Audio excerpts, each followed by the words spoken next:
So check it out. I wish I had that key that was in there on Friday when I was rushing trying to get into this house that was vacant. But I found a way to get in these and figure out the combination. And using this little metal shim, just like I use for shimming lock cylinders, little metal shim. I'll show you. So I can take, these are the same shims that I use. These are these little bitty metal shims that they have a little curve to them. And I cut it to a point. And I'm going to be feeling on each side on a certain side of these wheels as I'm rolling it one by one. And I'm feeling for something different. Some of these older ones, it'd be like a little flat spot, and my little shim would go down for a second. And I'm like, oh, okay, that's it. Also, on some of the older ones, when I would get to the number and the shim went down, I'd get them all the way across, but it was actually, the combination was 180 from that. So I would figure that out and then roll them all 180, and that would be the code. Recently, I did one of these about a month ago, one of these masters just like this, and it was different. It was my little shim actually, whatever I felt that was different on that number, that was actually the number. So you can see it's locked. I think there's a key. There's a key in this one. I got this one Friday off of a house. It was on a Schlage doorknob, so I was able to pop the doorknob off and slip this right off of it without having to cut the shackle, without having to damage it. I accumulate a lot of these from realtors and property owners, and so anyway, here we go. I've learned on this one, this side of the wheel is the wrong side of the wheel. You want to be on the inside of the first roller. I think it's all of them like that. And I can tell that by looking down in there with a flashlight. Let me show you what I'm actually doing here. And I want my curved side to be out that way. So I'm gonna just gently press down, straight down. And I use a pick because it's way easier than your goofy fingers. And I'm gonna roll it. I'm gently pushing down one at a time.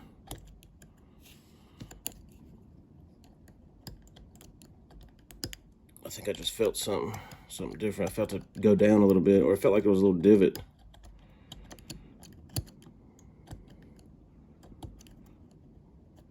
Yeah, right there. I feel a little divot on number 3.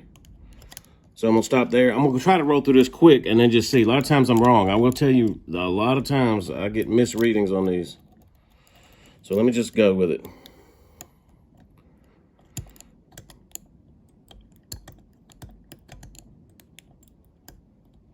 I think I felt something right there on number 5. Let me just keep rolling.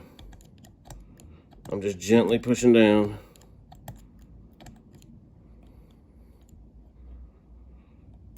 Yeah, I feel something on number 5. Same thing.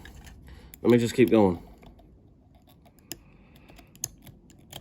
I can tell I'm not far down enough on this one. My little shim's not going in far enough. Okay, now it is. Now it is. You got to be in there.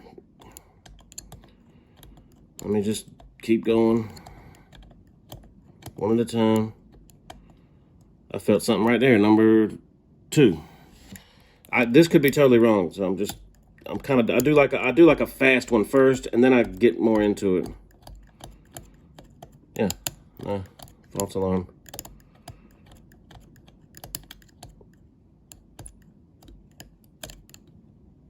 Yeah, right there, 0, 3, 5, 2, 0. Let's see.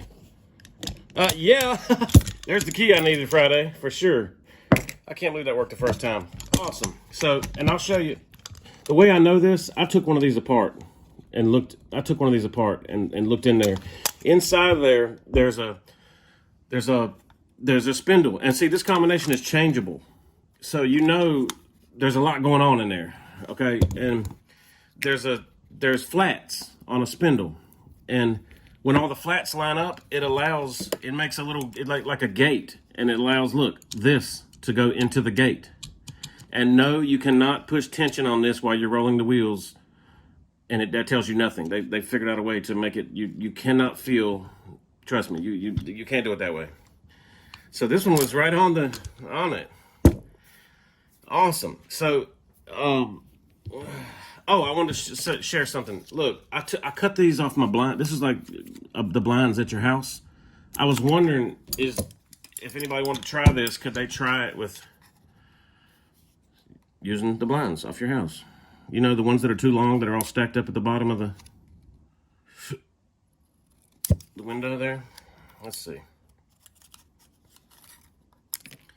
You have to do a point. It doesn't have to be a sharp point.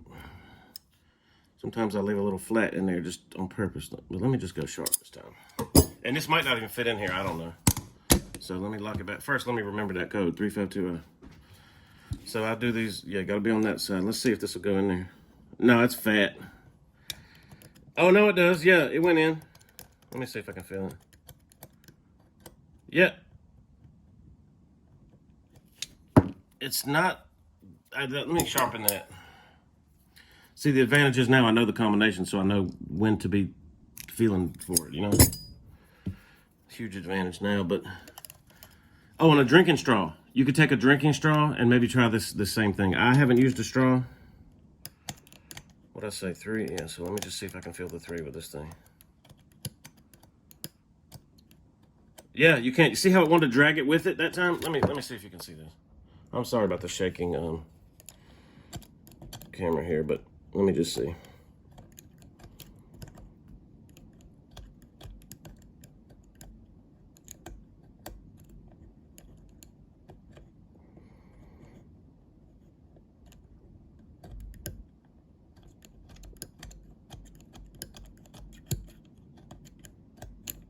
I'll tell you, I'll be honest, that's not the greatest. Look what it's doing to the thing. That's not the greatest feel. Something about these shims. And of course, this is a locksmith supply item, so I know everybody doesn't have these awesome things. You know. But anyway, that was awesome. Can't believe that. On the first try. The one I'm... So, oh, and I was thinking of other things too. I've got a pick here that I was going to see if that would fit down in there to feel it. I would like to take this apart to show you, but it's not. You got to push some pins out. I got to drive that pin out, this pin out, and then these 2 screws. And trust me, things go flying. When you take these apart, there's a lot going on in there. Anyway, I hope that helps anybody who, because see, I accumulate these lock boxes quite often. And it's kind of like my little side hustle. I sell them back to realtors sometimes. These are $35 at the store, brand new. And it's not uncommon for people that like buy these, you know, buy houses online without ever seeing them. There's like, sometimes I go to a house, there's like 3 or 4 of these locked on the handrail and stuff, and nobody knows. So, but the thing is, and I'll tell you this too, it is not easy to go and do what I just did while it's locked onto a doorknob and you're on your knees and you got a flashlight in your mouth and you're trying to fit. No, it's not easy to do it that way. I've actually never been able to get one off a house while it's locked on the doorknob by using this technique. But in a nice controlled environment with good light like this, when you're staring down on it, she good.